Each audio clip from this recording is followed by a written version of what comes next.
तुम्हें ब्रह्मज्ञान प्राप्त करने की इतनी ही लगन है तो तुम्हें काशी जाकर भगवान भोलेनाथ को कठोर तपस्या करके प्रसन्न करना होगा।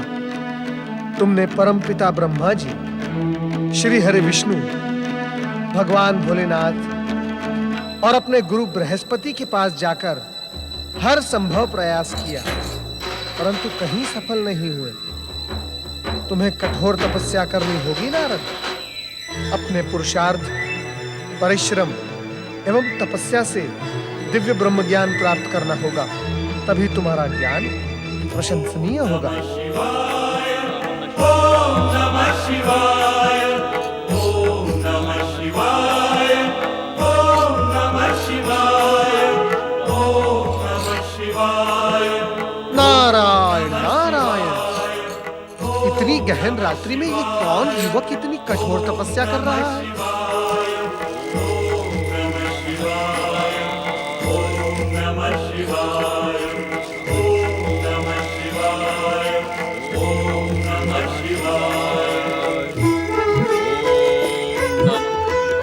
ये तो ऋषि और वह है, परंतु ये इतने क्रोधित क्यों है? सौम्य, क्या तुमने अपने गुरु के सुख चैन को छीन लेने का निर्णय कर लिया है?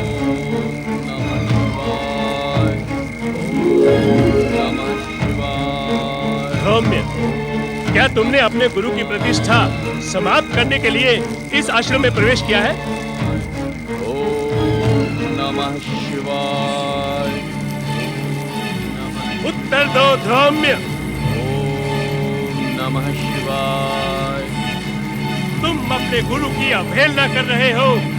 ये शिक्षा तुम्हें कहां से मिली? ओम नमः शिवाय। हमने तुमसे पहले भी कई बार कह दिया है कि दिव्य ब्रह्म ज्ञान तुम्हें इस आश्रम में प्राप्त नहीं होगा।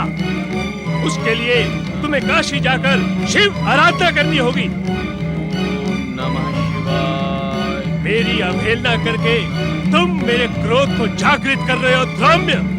पर्वत के समान जमकर बैठ गए हो यहाँ। हटी कहेंगे। मेरे क्रोध का परिणाम भयंकर होगा। तुम जन्म जन्मांतर तक अज्ञान के अंधकार में भटकते रहोगे सौम्य, किंतु ब्रह्म ज्ञान तुम्हें कभी प्राप्त नहीं होगा। नमः शिवाय। दुष्ट सौम्य, तपस्या के बहाने अपने गुरु का अपमान करना ही तेरा ध्येय है। हम तुम्हारी ये कुचेष्टा कभी सफल होने नहीं देंगे। ओम नमः शिवाय। हम तुझे श्राप देते हैं कि तू इसी क्षण कपोत पक्षी का रूप धारण कर अज्ञान के अनंत आकाश में भटकता रहे।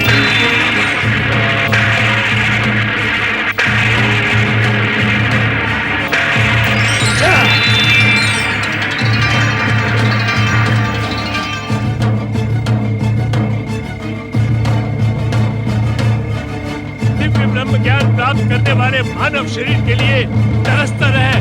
जा।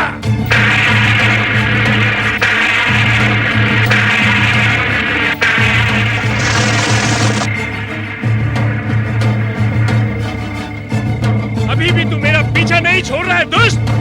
नारायण नारायण। देवऋषि नारद, अहो भाग्य जो आपने पधार कर इस आश्रम को पवित्र कर दिया। और वह ऋषि, आपकी तपस्या एवं शिव भक्ति की मैंने बहुत कीर्ति सुनी थी, परंतु आपका आचरण देखकर मुझे अपार दुख हुआ है। भगवान भोलेनाथ की आराधना करने वाले अपने ही शिष्य को आपने ऐसा कठोर श्राप दिया। देवऋषि, ऋषिवर, ये आपने क्या किया? मुझे क्षमा कर दे ऋषिवर। क्रोध ने मेरी बुद्धि को भ्रष्ट कर दिया। परम ज्ञानी होने के पश्चात भी क्या आपको ये ज्ञात नहीं ऋषिवर कि क्रोध किसी दूसरे का नहीं, क्रोध करने वाले का ही नाश करता है। मेरी बुद्धि का नाश हो गया देवऋषि। अब मैं शिव आराधना कर अपने पाप का प्रायश्चित करूंगा। नारायण नारायण। क्या जानबूझकर पाप करने वाले का अपराध इस प्रकार प्रायश्चित करने से समाप्त हो सकता है ऋषिवर? तो फिर मैं क्या करूं देवऋषि? मेरा श्राप कभी असत्य नहीं होता। ऋषिवर, मुख से निकला शब्द और धनुष से निकला बाण कभी लौट कर नहीं आते। कोई मार्ग तो होगा ऋषिवर, कृपया मेरी सहायता कीजिए। नारायण नारायण। अब आपकी सहायता इस संसार में भगवान भोलेनाथ के अतिरिक्त अन्य कोई नहीं कर सकता। ओम नमः शिवाय। हे भोलेनाथ, मुझे क्षमा करना भोलेनाथ, मुझे क्षमा करना। ओम नमः शिवाय, ओम नमः शिवाय, ओम नमः शिवाय, ओम नमः शिवाय, ओम नमः शिवाय, ओम नमः शिवाय, ओम नमः शिवाय, ओम नमः शिवाय, नमः शिवाय। माता पार्वती कहीं दिखाई नहीं दे रही है, न जाने कहाँ है।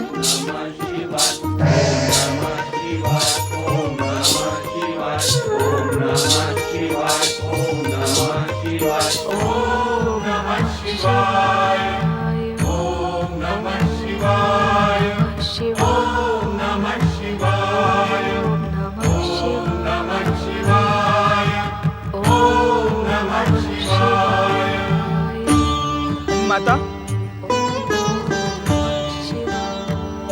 माता, मैं आपके श्री चरणों में कुछ निवेदन करने का इच्छुक हूँ। कृपा करके आंखें खोले माता।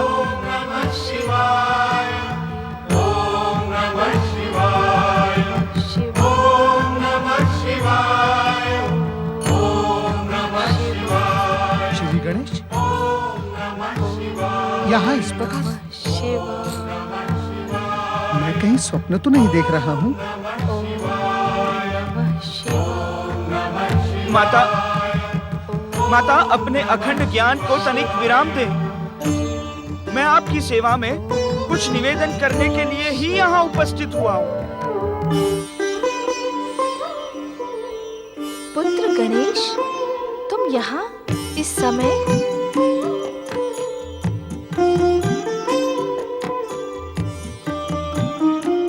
माता, मुझे जैसे ही आपके मन की उद्विग्नता का आभास हुआ, मैं यहाँ उपस्थित हो गया। हाँ पुत्र, पिछले कई दिनों से मैं अपनी उद्विग्नता से व्यथित हूँ।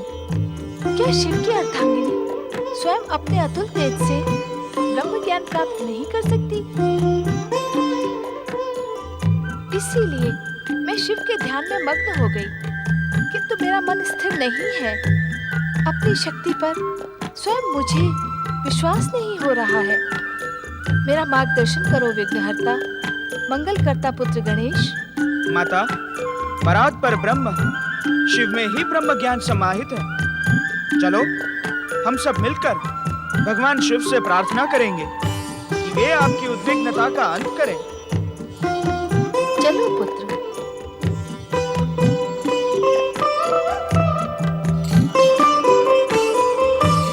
प्रणाम माता। माता, मैं भी दिव्य ब्रह्मज्ञान प्राप्त करने की आशा लेकर स्थान स्थान भटक रहा हूँ। मेरी इस जिज्ञासा का अंत केवल आप ही कर सकती है मातेश्वरी। देवर्षि नारद, आप हमारे पूज्य हैं तथा मेरे माता पिता के परम भक्त हैं।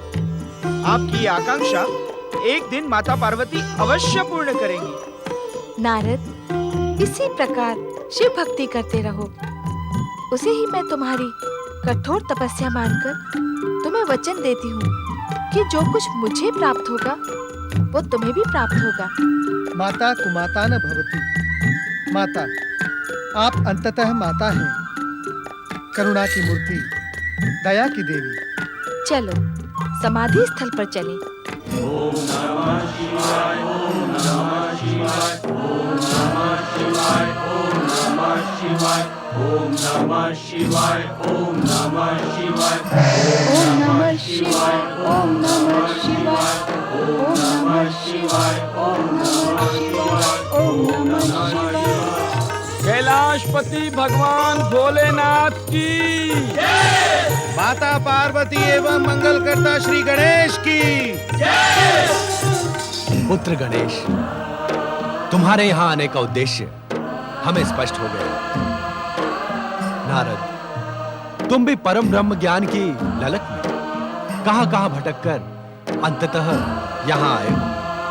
भोलेनाथ, ब्रह्म ज्ञान प्राप्त करने की मेरी भटकाव यात्रा केवल यही सिद्ध करती है कि इस सृष्टि के प्रारंभ भी आप हैं और अंत भी केवल आप ही हैं। भोलेनाथ, ब्रह्म ज्ञान प्राप्त करने की मेरी ललक आपके श्री चरणों से आरंभ होकर फिर आपके श्री चरणों में आकर पहुंची है। मुझे विश्वास है कि मेरी इस भटकाव यात्रा का अंत अब निश्चित होगा। पूज्य पिताश्री, निसंदेह हम सभी शिव भक्तों के लिए ये गौरव योग्य विषय है कि हमारी प्रार्थना के स्वर आप तक पहुंच चुके हैं। आपकी भक्ति में लीन रहने वाले आपके सभी भक्त आपसे दिव्य ब्रह्म ज्ञान प्राप्त करने के अधिकारी हैं। किंतु प्राप्त वही करेगा जो आपकी कृपा का पात्र बनेगा। भोलेनाथ, मैं आपके चरणों में एक नम्र निवेदन करने का इच्छुक हूँ। नारद, हम भी तुम्हारा निवेदन सुनने के इच्छुक हैं।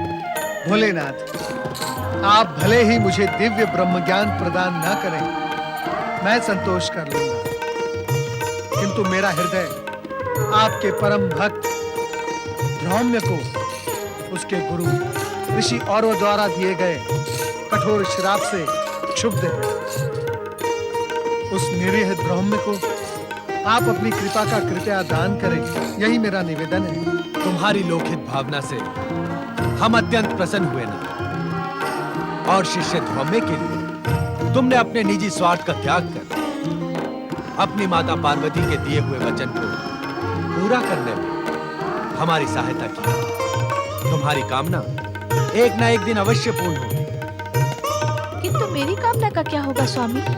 इस प्रश्न का अस्तित्व अब समाप्त हो गया है देवी, क्योंकि नारद को ब्रह्म ज्ञान आपके माध्यम से ही प्राप्त होगा। यह आपका नारद को वचन है और आपके वचन की रक्षा करना हमारा परम उद्देश्य है। स्वामी, क्या हुआ देवी? आपको पति परमेश्वर के रूप में पाकर मैं धन्य हो गई भोलेनाथ। धन्य तो हम भी हो गए देवी, पत्नी के रूप में शिवा को पाकर। शिव और शिवा एक दूसरे के पूरक हैं। किसी एक के बिना सृष्टि की कल्पना भी नहीं की जा सकती।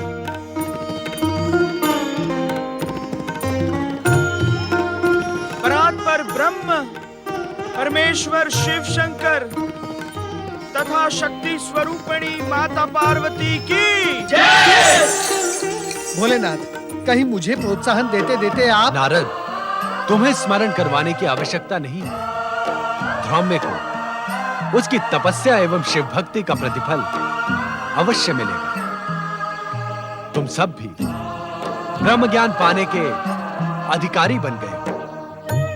प्रतीक्षा करो, तुम्हें तुम्हारा मनोवांछित ब्रह्म ज्ञान अवश्य प्राप्त होगा। बोलो हर हर हर महादेव, हर हर महादेव, हर हर हर महादेव, हर हर हर महादेव। हर हर महादेव के स्वर से कैलाश गुंजायमान हो उठा। भोलेनाथ से ये आश्वासन पाकर भी कि देवी पार्वती द्वारा देवर्षि नारद को दिव्य ब्रह्म ज्ञान की प्राप्ति होगी, पार्वती निश्चिंत नहीं होती।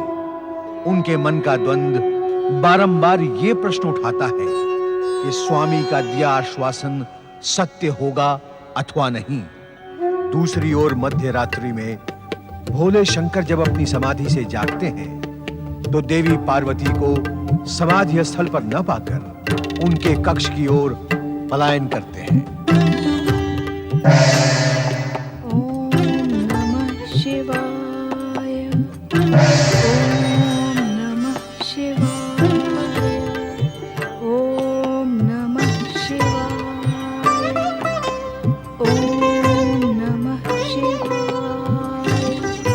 अपने ध्यान को विराम दो देवी।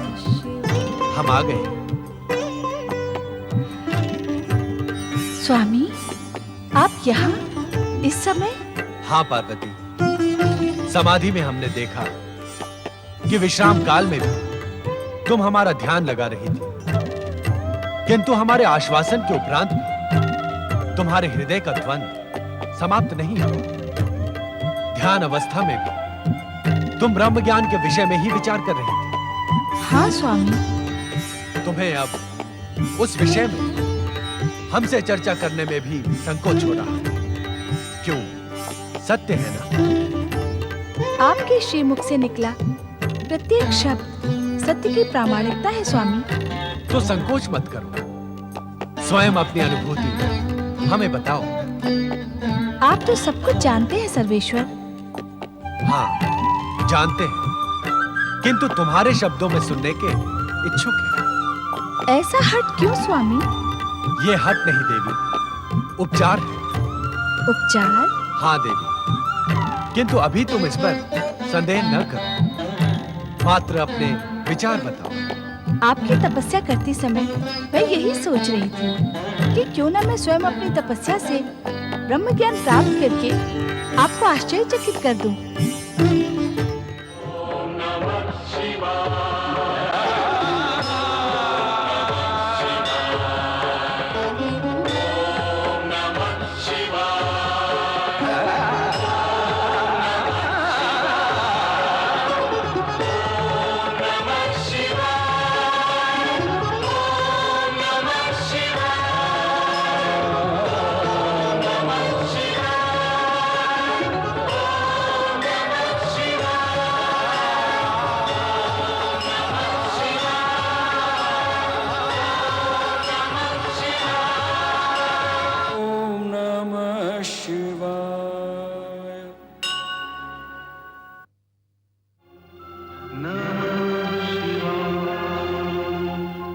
नमः